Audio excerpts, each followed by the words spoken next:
Magandang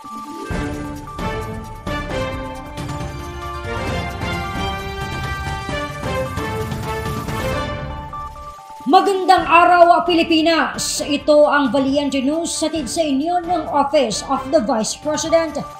Handa na ang OVP Disaster Operations Center na tumugon sa pangunahing pangangailangan ng ating mga kababayan sa Negros ngayong nag-aalboroto muli ang Mount Canlaon. Ang huling update alamin natin sa ulat ni Brian Latasa. Brian, kumusta na ang sitwasyon dyan?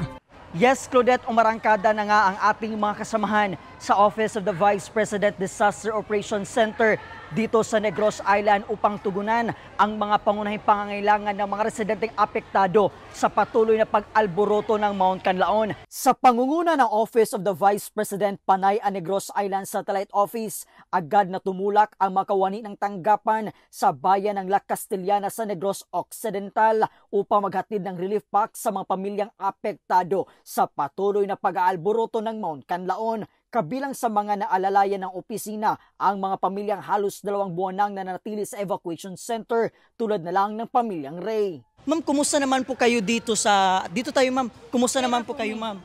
Okay ra. Kailan kayo lumikas dito ma'am galing po sa bundok? December 9. Ang problema namon dire ang kwarta gid nga panggasto-gasto. Okay. Amura na among ano dire. Isa ka sa nakatanggap ma'am ng bigas po mula sa tanggapan ng pangalawang Pangulo ma'am. Gaano ito kalaking tulong ma'am sa pang-araw-araw ninyo na pangangailangan po? Kumpleto po. Kumpleto po siya among mga ulam namon kag kanin. Kumpleto. So yung bigas na matanggap ninyo ma'am, malaking tulong din yan, no? Oo, malaking tulong. Sinong kasama nyo dito sa loob ng tent ma'am? Akong anak. Ilan kayo lahat dito na? 4. 4. Sige po. Salamat ma'am and God bless po. Saad naman ng inang si Marilyn, mapaghamon ang kanilang sitwasyon, lalo't apektado na ang kanilang hanap buhay. Maliban sa araw-araw na pagkain, nababahala rin sila sa kalusugan ng kanyang anak na sanggol pa lamang. Pero pag mahirap, lumilipat talaga kami sa evacuation center. Itong bigas ma'am, gaano kalaking tulong to sa inyo ma'am? Sobra, malaking tulong na. Kasi pang 2 weeks na pangkain namin. Ibinahagi naman ni Nanay Mercedite ang kanyang karanasan lalo na sa kanilang hanap buhay na sobrang apektado sa pag-alboroto ng Mount Canlaon. Pagtatanim naman ng mga gulay at tubo ang trabaho ni Nanay.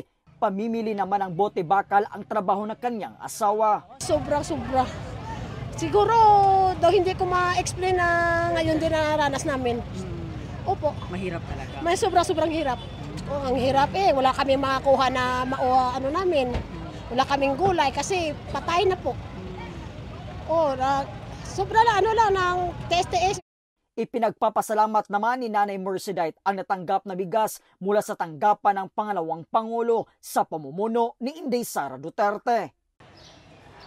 At yan po ang huling kaganapan mula dito sa Negros Occidental sa bayan ng La Castellana dahil sa pag-alboroto ng Mount Canlaon. Claudette? Alright, maraming salamat at ingat kayo dyan, Brian Latasa.